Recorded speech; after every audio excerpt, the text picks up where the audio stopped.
kalau dulu itu minimal mereka punya perencanaan. Itu ya, kelebihannya Ya, kelebihan ya, punya perencanaan dan ada tahapan capaiannya.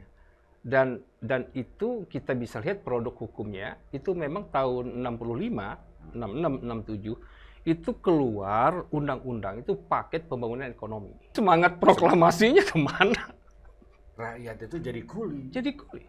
Padahal kita ingin menjadi tuan di negeri sendiri. Itulah semangat UUPA tahun 5, tahun 60. Biasa. Gitu ya.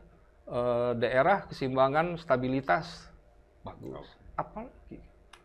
Nah, di terakhir memang. Dan itulah jadi bukan neo orde baru ya. Udahlah, jangan pakai banding-banding. Yang jelas berantakan aja.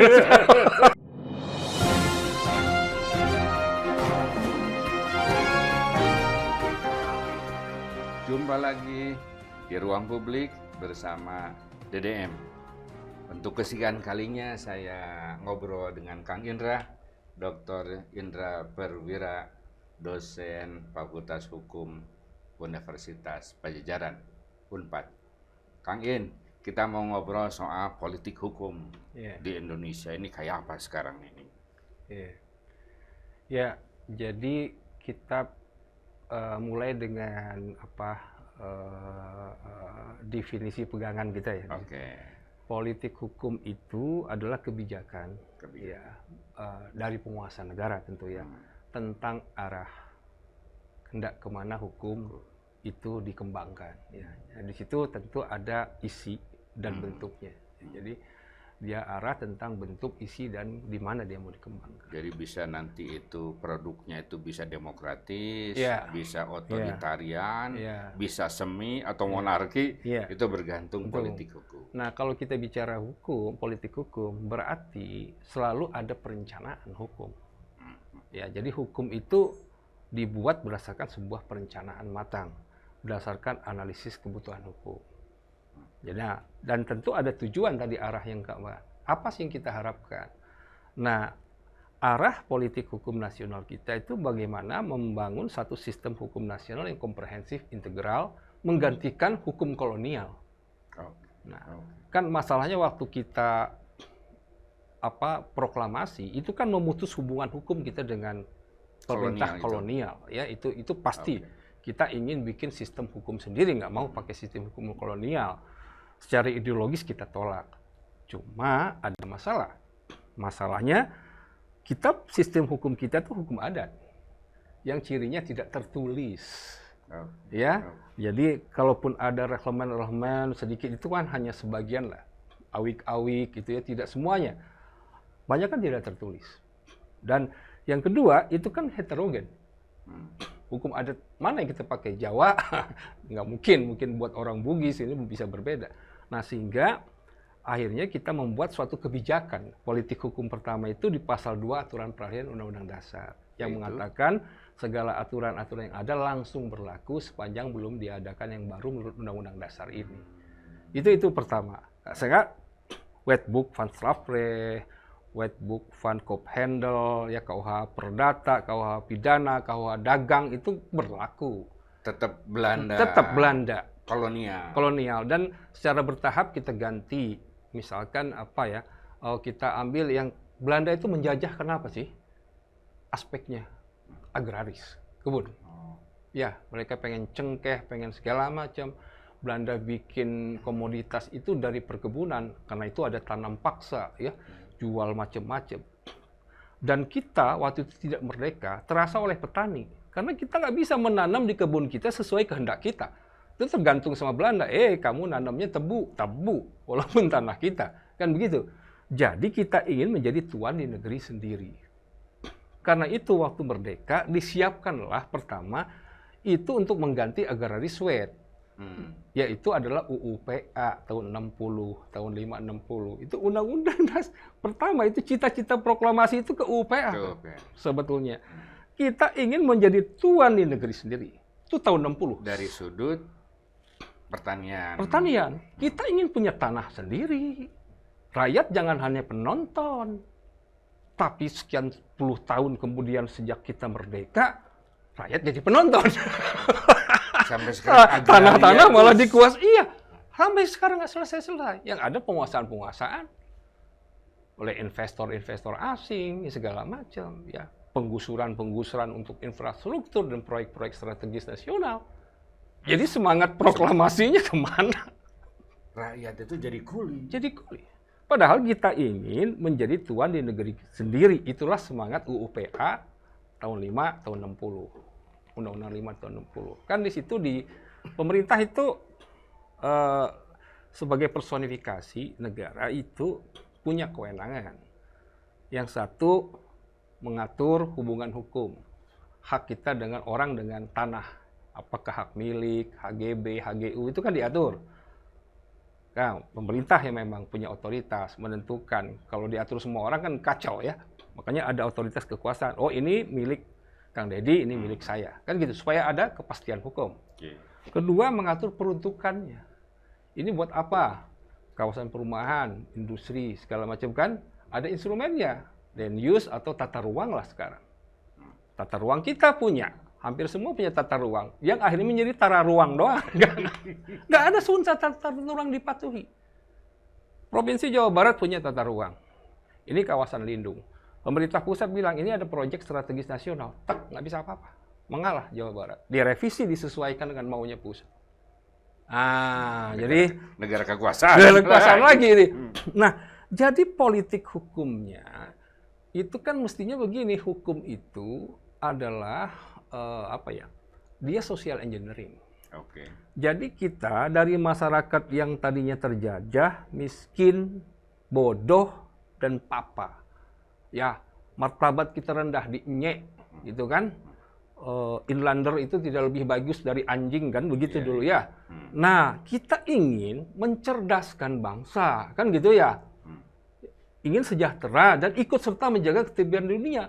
Artinya martabat kita harus setara dulu dengan dunia dong, baru kita diakui oleh dunia. Jadi itu benang lurus, Kang. Kesejahteraan rakyat itu. Nah, salah satunya apa? Yang kita punya resource yang berlimpah.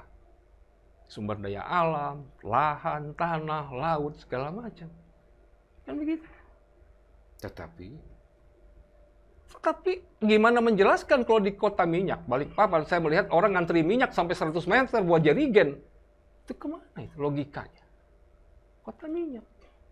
Bagaimana suatu daerah yang penduduknya cuma 300.000, dia punya minyak atas, sawit, punya minyak bawah, tapi 25% masyarakatnya berada di bawah garis kemiskinan.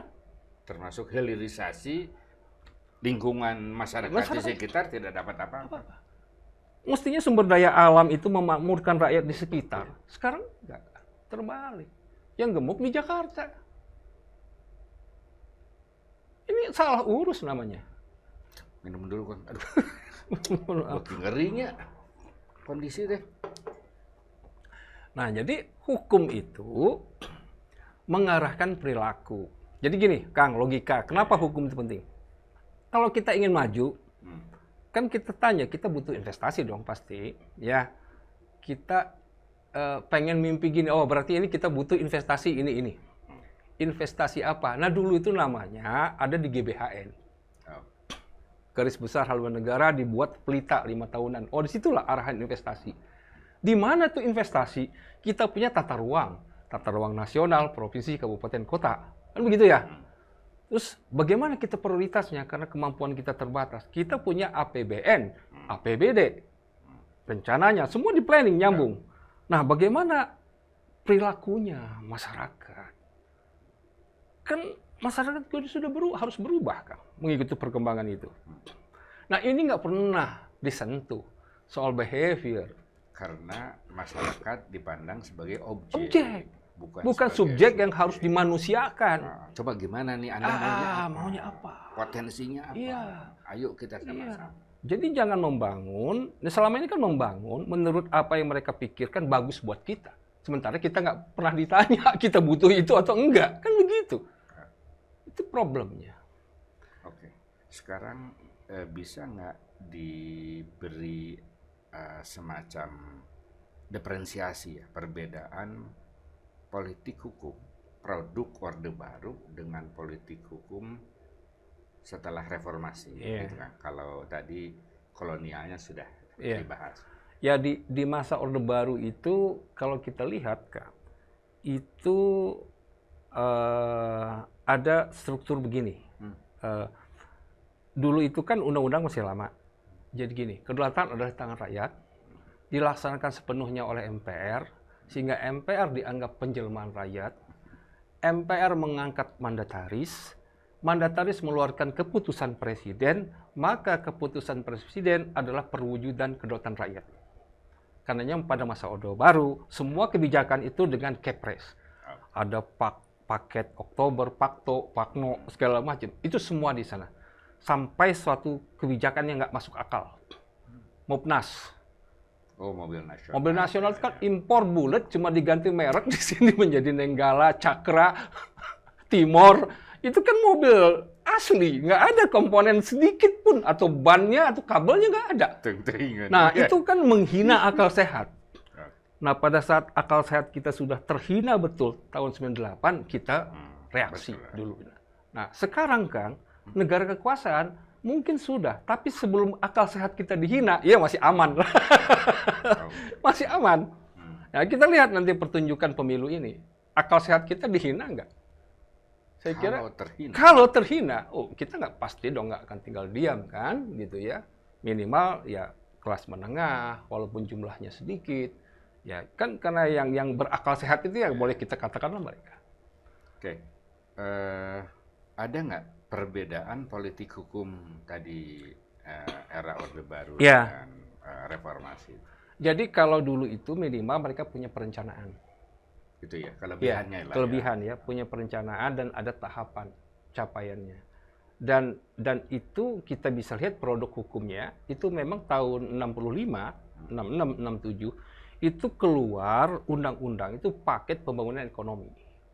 Undang-undang pertambangan, kehutanan, undang-undang pengairan, ya, undang-undang perbankan, undang-undang pajak, undang-undang penanaman modal, undang-undang BUMN, itu semua paket. Kenapa? Kita nggak punya apa-apa, skill nggak punya, dividen, devisa nggak punya, uang. Satu-satunya modal kita sumber daya alam berlimpah. Nah, sehingga pada masa Orde Baru ya eksploitasi sumber daya alam, itulah yang buat membangun. Habis-habisan. Gitu. Sekarang sebetulnya ada peluang banyak. Kan sekarang wilayah kita nambah laut, ya. Gus Dur mencanangkan sumber daya laut, itu kan belum dieksploitasi. Masih sama juga, hutan tambang kita eksploitasi. Padahal harusnya, karena hak rakyat itu kan bukan cuma hak kita, kan? Anak cucu kita masih punya hak. Nanti jangan-jangan mereka nggak kebagian apa-apa. Gimana? Harusnya kan ada cadangan strategis buat mereka. Ya, yang terjadi justru beban bayar utang. Nah, itulah artinya sekarang itu tidak terencana. Karena sekarang kita hanya melihat untuk saat ini bagaimana. Padahal kalau kita punya vision, kemakmuran itu kan bertahap. Oh, nanti mungkin 2040 ya. Kita itu akan menjadi negara terkuat di Asia. Kan harus ada begitu. Ada nggak capres dengan indikator-indikator yang jelas gitu ya? Ada nggak yang capres ngomong gitu kan? Saya soalnya kan nonton. Mestinya begitu kan vision itu ke depan. Jadi bukan hanya ya yang masih sekedar ya bagaimana lah, masih janji-janji seputar perut gitu kan. Tapi sekarang kan katanya hilirisasi itu bagian dari proses pembangunan yang tadinya produk-produk kekayaan kita, produk yang belum dikelola atau ya bahan mentah itu kemudian dijual. Sekarang kan dikelola sendiri sampai jadi gitu. Ada kebijakan yang memang tidak konsisten. Kebijakannya oke. Sejak periode kedua Pak Jokowi kan sudah mencanangkan. Sekarang kita tidak mau eksploitasi sumber daya alam, tapi ke industri manufaktur. Karena lebih membuka lapangan kerja. Kan paket Omnibus Law itu dari situ, periode kedua. Kan begitu. Investor dibuka, eksploitasi sumber daya alam juga. Itu gimana sih? Dibuka ya mengeksploitasi.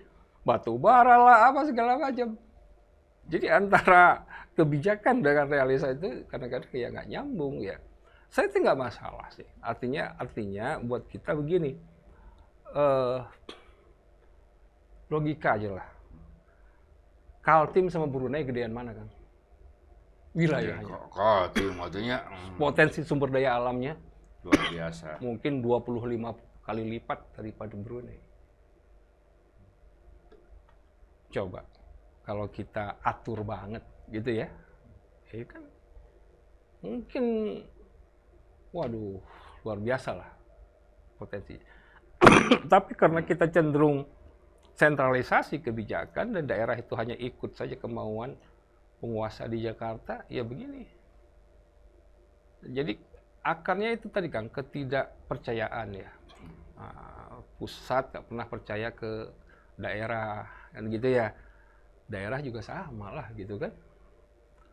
Akhirnya apa ya, spirit of the corps, semangat apa yang dulu ya, kebersamaan, gotong royong, kekeluargaan itu sekarang udah sirna. Saling curiga. Saling curiga. Yang ada ya itu liberalisme, kapitalisme.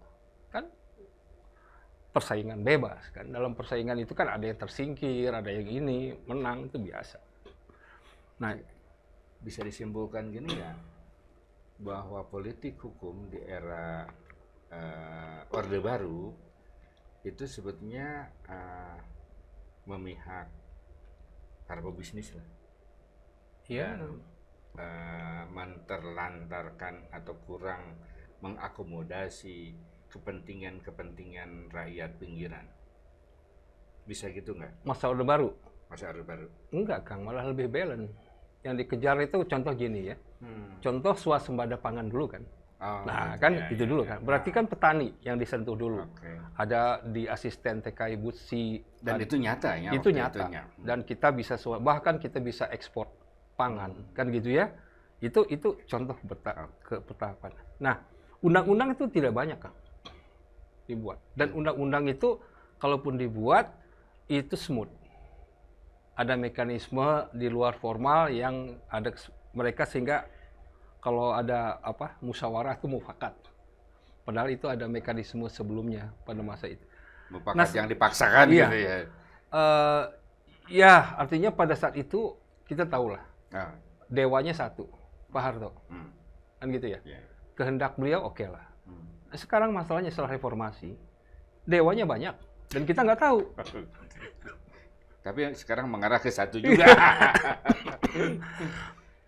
Jadi waktu itu politik hukum itu iya juga menyasar kepentingan katakanlah oligarki gitu, tetapi juga diseimbangkan dengan kepentingan masyarakat bawah gitu. Contohnya soal pangan segala macam. Tetapi sekarang itu cenderung untuk kepentingan ke atas. Betul, saya sepakat soal itu. Ke bawahnya terabaikan. Jadi lebih melindungi sana. Contoh apa ya? Misalkan kita tahulah ada konsesi misalkan HGU itu 70 tahun. Nah, supaya menarik kita kasih 150 tahun keluar. Itu kan jadi lebih lama Hong Kong disewa Inggris ya 100 tahun ya. Kita bisa begitu Kang.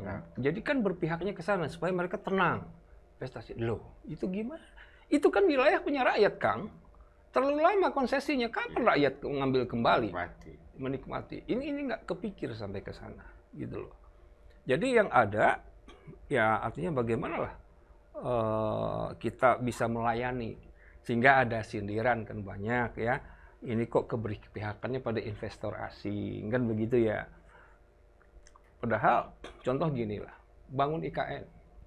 Kita hanya mampu 20% lah. Dari APBN. 500 triliun itu kita cuma bisa 100. Sisanya kan kita berharap dari investor. Ini ngobrol-ngobrol dengan Kang Faisal Basri, saya bilang, kenapa enggak dilibatin daerah aja? Provinsi kita kan banyak, ada yang kaya tuh, Papua, Aceh, duitnya kelebihan ya. Kenapa nggak diundang mereka sharing ya? Yuk bareng-bareng. Jadi ada rasa memiliki juga ibu kota itu punya bersama. Oh itu ide bagus Kang katanya ya. Ya karena ya nggak ngerti gitu ya. Padahal kan sumber daya alam berlimpah, daerah itu kan ada beberapa daerah yang kaya. Anda ingin mengatakan bahwa politik hukum zaman Orde Baru relatif lebih terencana, lebih terencana. Sekarang ini ada namanya ada GBHN segala macam. Sekarang Ada namanya Prolegnas, Program Legislasi Nasional. Tetapi Pendekatannya hanya anggaran, supaya setiap pembuatan undang-undang ada pertanggungjawaban keuangan. Beda Orde Baru dulu nggak ada, Kang. Uangnya comot dari sana sini, nggak jelas dari mana. Sekarang jelas uangnya dari APBN. Nah logikanya, semakin banyak RUU dimasukkan dalam Prolegnas, semakin besar anggaran kan? Buat studi banding, jadi, buat kemana? Pendekatannya anggaran. Ya, anggaran. Karena itu produk undang-undangnya nggak berkualitas. Dan begitu dia tabrakan satu sama lain, Pak Jokowi bingung. Bikinlah Omnibus Law. Jadi membuat menyelamatkan atau mengatasi suatu masalah, yang masalah itu kita buat sendiri. Mengatasi masalah, muncul lagi masalah baru lagi. Ini pun tidak selesai. Itu kan. Ini masih tetap dipelihara. Jadi yang jelas itu nggak ada planning, tidak ada perencanaan. Karena peran-peran lembaga yang merencanakan, kalau dulu Orde Baru ada BPHN, sekarang BPHN itu perannya sudah apa? BPHN itu? Badan Pembinaan Hukum Nasional. Oke, itu yang sekarang ada di situ siapa aja? Itu dulu kepala BPHN itu dulu kuat, merencanakan, mengevaluasi undang-undang zaman Hindia Belanda yang harus kita ganti. Jadi ada perencanaan hukum. Nggak, timnya itu Pak dipilih, diangkat presiden atau? Dia ada di Kementerian Hukum HAM. Oh, sekarang ini ya, kepala menteri. Badan diangkat menteri, dan sekarang anehnya di Kumham sendiri dia digeser dengan Dirjen Hukum dan Perundang-undangan yang fungsinya sekarang membuat perundang-undangan itu di Dirjen Kumham. Nah ini sebagai apa? Tapi tetap ada, aneh. Seperti ada dualisme. Seperti ada dualisme. Akhirnya semua nggak ada yang ngurus, Kang. Dan sekarang akan gini, di DPR itu ada mekanisme, Kang, 2 tahap. Ada Ampres, ada pemandangan umum fraksi, ada pansus, ada ini ya. Sekarang 10 tahun terakhir nggak ada. Akan dikumpulin dulu sama ketua fraksi. Pokoknya lu setuju, selesai kan? Makanya bisa cepat. Kayak Omnibus Law itu ya. Cepat. Ini udah selesai nih urusan. Udah selesai nih, udah tinggal ACC. Mau apa? Kalau berani ngebangkang PAW. Nah itu ciri negara kekuasaan lagi tadi kita balik ya. Ya, ini susah kan. Jadi ya banyaklah teman-teman dari Senayan yang mengeluh ke saya cuma diam aja. Menurut saya ya harus berani itu dengan konsekuensi, jangan cuma kuku lutus. Itu ya, harusnya kan berani. Anda mungkin dipecat, tapi rakyat akan ingat Anda. Gitu kan? Di mata rakyat Anda punya poin, kan begitu loh. Ada jejak-jejak ada jejak-jejaknya. Suatu saat rejim berganti pasal, kan bisa pasal aja. Jelas. Iya, suatu saat rejim berganti mungkin dia bisa muncul. Tapi itu tadi. Karena pendekatan tadi, Kang ya. Kehilangan jabatan tuh kehilangan semuanya. Kehilangan fasilitas. Ketakutan pada itunya lebih besar sehingga mematikan idealisme para pemimpin yang sebetulnya jujur, pinter dan baik. Hanya tidak berani karena itu. Padahal di parlemen itu sekarang banyak profesor, banyak doktor, banyak orang pinter. Yang nggak ada itu orang berani. Kalau beraninya nyeleneh, ada. Ada juga yang berani tapi nyeleneh. Bukan hal-hal yang prinsip untuk kepentingan rakyat. Misalkan enggak. Jadi politik hukum di era reformasi ini jauh lebih tak terencana. Tidak terencana, sehingga hasil dibandingkan Orde Baru. Ya? Iya, sehingga jadi kalau nggak terencana gimana, Kak? Kita bikin kemeja, tidak ada desain awal, langsung jahit, potong, kan nggak jelas tuh bentuknya. Iya kan, kebayang ya? Kan minimal kita ngukur dulu dong, apa saja modelnya, desainnya cocok nggak, ukurannya cocok nggak, kan begitu. Bikin baju aja kita punya rencana. Tapi kunaon ayeuna banyak wacana menyimpulkan bahwa era sekarang tuh kembali ke Orde Baru, disebutnya Neo Orde Baru, Kang. Apa tuh? Iya, Neo Orde Baru mungkin di tahap akhir ya. Kan ini? Orde Baru itu mulai kelihatan mencreng tuh di Pelita 3 kan. Iya. Pelita 1, 2, 3 itu masih konsisten. Bagus ya. Itu kan. Nah, Pelita 4, nah mulai anak-anak Pak Harto ikut di bisnis di situ. Iya, mulai kan. Sebelumnya kan kita nggak ada masalah kan. Mana? KB berhasil. dipuji dunia. Yang itu Pangan paling sulit loh, itu ya. paling sulit loh di dunia. Tanpa harus melakukan pemaksaan kayak di Cina, luar biasa, gitu ya. Daerah keseimbangan, stabilitas, bagus. Apalagi. Nah di terakhir memang, dan itulah jadi bukan neo orde baru ya. Udahlah, jangan pakai banding-banding, yang jelas berantakan. Ada masanya ini berantakan, ya sekarang ya ada masanya berantakan. Jokowi ya, saya sangat mengagumi pada awal-awalnya kan. Banyak orang. Banyak. 90% lah. Satu hal yang mesti kita asumsikan, dan itu jasa Jokowi, adalah desakralisasi jabatan, minimal performance. Dulu pejabat tuh selalu berjas dasi, Kang. Baru Pak Jokowi pakai sepatu kemeja putih kan. Soal itu mah ikut Gus Dur lah. Itu ya, itu oke lah gitu ya. Era reformasi itu benar lah iya, gitu ya. Betul, itu Kerasa ya. Kerasa. Belusukan gitu ya. Itu kan ada. Ke pasar-pasar. Ya, dan saya tadinya ya boleh dikatakan lah. Oke lah, kalaupun misalkan pilihan-pilihannya salah, ya kita lihat perkembangan tadi ya, sehingga tidak ada balance yang bisa ngingetin, kan gitu. Dan celakanya pembantunya kan juga safety player aja. Kan gini Kang, otoritarian itu muncul bukan hanya karena kita sendiri, tapi karena orang di sekitar kita yang pandai menjilat. Tadinya mungkin kita nggak ada niat sih, tapi karena dijilatin terus ya, disanjung-sanjung, ya lama-lama gitu ya. Dan jelas apa yang didapatnya lagi gitu ya. Jelas. Udah selesailah di situ. Dan terakhir ini kan ya orang kadang-kadang menyebut politik dinasti. Apa salahnya dengan Kennedy? Kennedy juga kan dinasti. Kennedy itu sejak bayi anak-anaknya disiapkan jadi pemimpin. Gitu loh. Beda lah. Dan itu kompetensinya fair. Ya, rule of the game-nya diikuti. Ya mah dagang gitu. Tiba-tiba dagangnya gagal oke. Tidak teruji di situ juga. Dan saya sangat menyayangkan. Terakhir di ujungnya itu tidak manis gitu ya. Kalau kan kita ikut mengenang itu sesuatu yang baik. Ujungnya jadi ya, agak begini. Ya mungkin itulah pilihan. Atau itu pilihan dengan penuh kesadaran atau karena tadi gelap mata gitu ya. Gelap mata.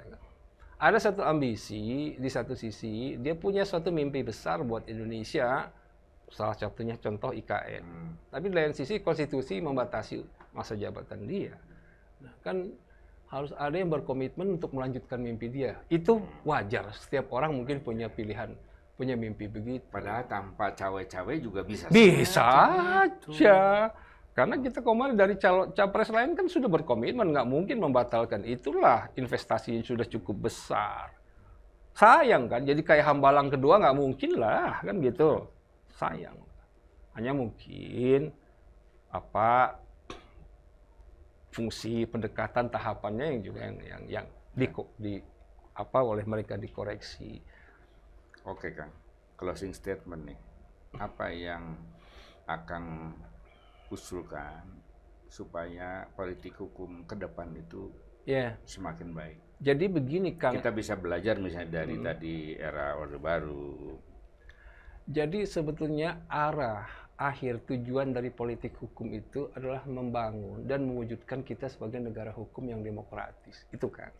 Itu sebetulnya kuncinya.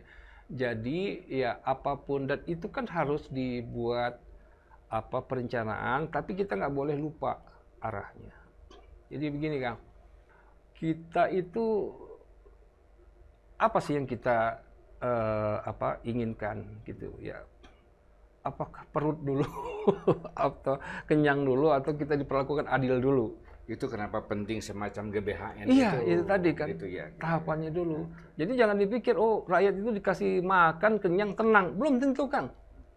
Gitu ya. Kalau mereka tidak diperlakukan kata orang Jawa tidak diwongke ya tetap aja. Jadi kita butuh sesuatu karena kita itu dijadikan subjek lah. Rakyat itu adalah subjek gitu ya. Sebagai owner dari negara ini. Itu aja.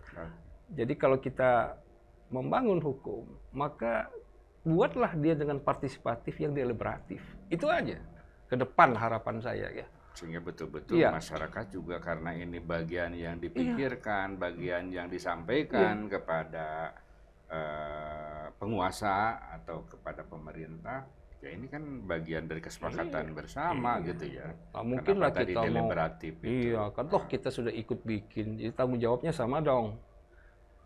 Pindah ibu kota, melibatkan kita nggak? Enggak. Ya susah kan kita nge-backupnya kan? Tapi kalau kita dijawab, iya kita setuju, oh, udah misalkan mayoritas ya, apa di sensus atau di apa gitu ya, setuju nggak? Setuju, udah, legitimate secara konstitusi. Ayo kan?